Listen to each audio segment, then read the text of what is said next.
Okay guys, we are going to use the first derivative test to help us find increasing intervals, decreasing intervals, and constant intervals. So, to do this, we have to take the first derivative of our function that we're given. To find increasing and decreasing pieces of our function, we look at the derivative. If the derivative is bigger than 0, if it's a positive slope, then it should be increasing on that interval.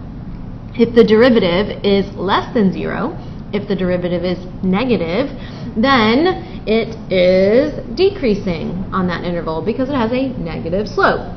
If the derivative is equal to 0, then it has a constant slope of a horizontal line like this. Now, steps for doing this, we've got to know our critical numbers.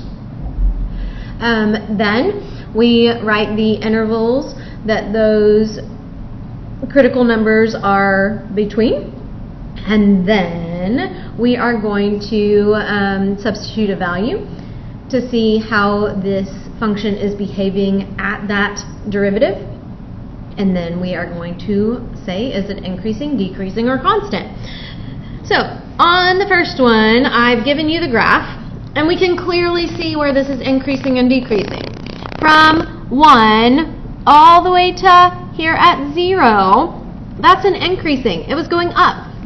But then at 0, it turns back around and it decreases until it gets to 1. And then it turns back around and it increases. So I can clearly see where those intervals change from increasing to decreasing to increasing on my graph. But if I want to use the first derivative test, I've got to show some work. So step number 1 is to figure out what the critical numbers are. Well, there are no asymptotes on a third power graph like this one, so we want to look at the derivative itself. So if I take the derivative of this function, we have 3x squared minus, if I multiply by 2, that's just a 3x right there. Well, this derivative is also not going to fail anywhere. So the only other critical numbers that we could possibly have is where I set the derivative equal to 0. So let's do that. So 3x squared minus 3x is equal to 0.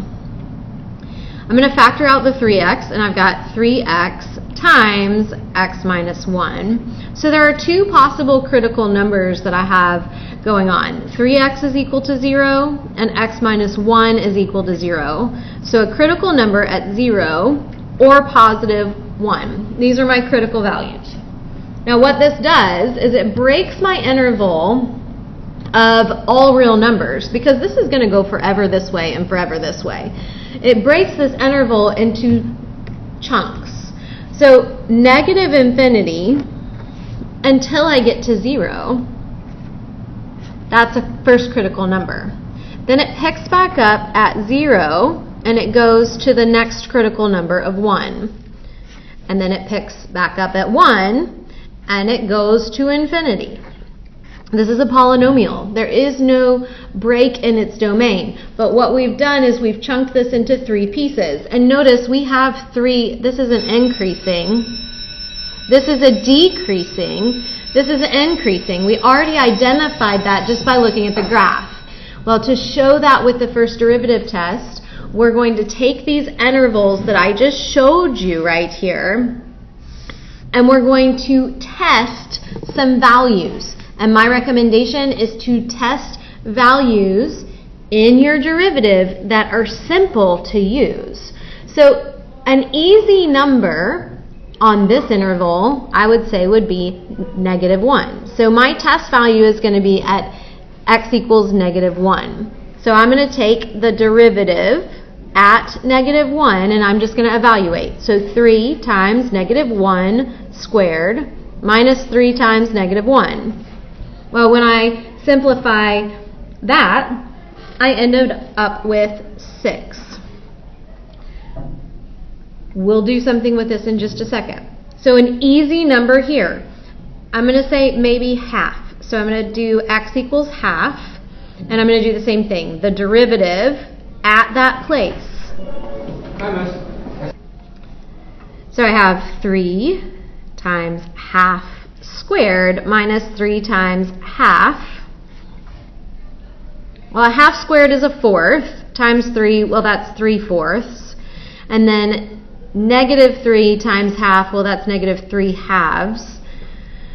Negative 3 halves is really the same thing as negative 6/4.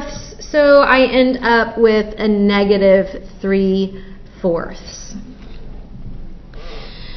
Last one, an easy number here, I would probably pick x is 2. So I'm going to do the derivative at 2. So I have 3 times 2 squared minus 3 times 2. Evaluate this and I get 6 again. Now, remember, derivative is simply slope. So what it's saying is the slope at -1 is 6. Now we compare it to 0. Well, 6 is bigger than 0. 6 is a positive number. So this has to be an increasing interval. Here, my derivative at half, which is in this interval, was a negative. So that's a negative slope. So it has to be a decreasing interval. The last interval that we had is a positive slope. It is greater than 0 again. This was less than 0 if you want to write that down. It is a positive slope. It's increasing. So this has identified this interval is increasing, this interval is decreasing, and this interval is increasing. So the question was, identify the open intervals where this graph is increasing or decreasing. So I would just say f of x is increasing on negative infinity to 0, union 1 to infinity. Those are the two pieces where it's increasing. And decreasing on the interval of this one in between, 0 to 1. Now these are open intervals because when you're at a maximum like this or a minimum like this, you are neither increasing or decreasing. That's a 0 slope right there. Okay, so the actual first derivative test is going to give us some things.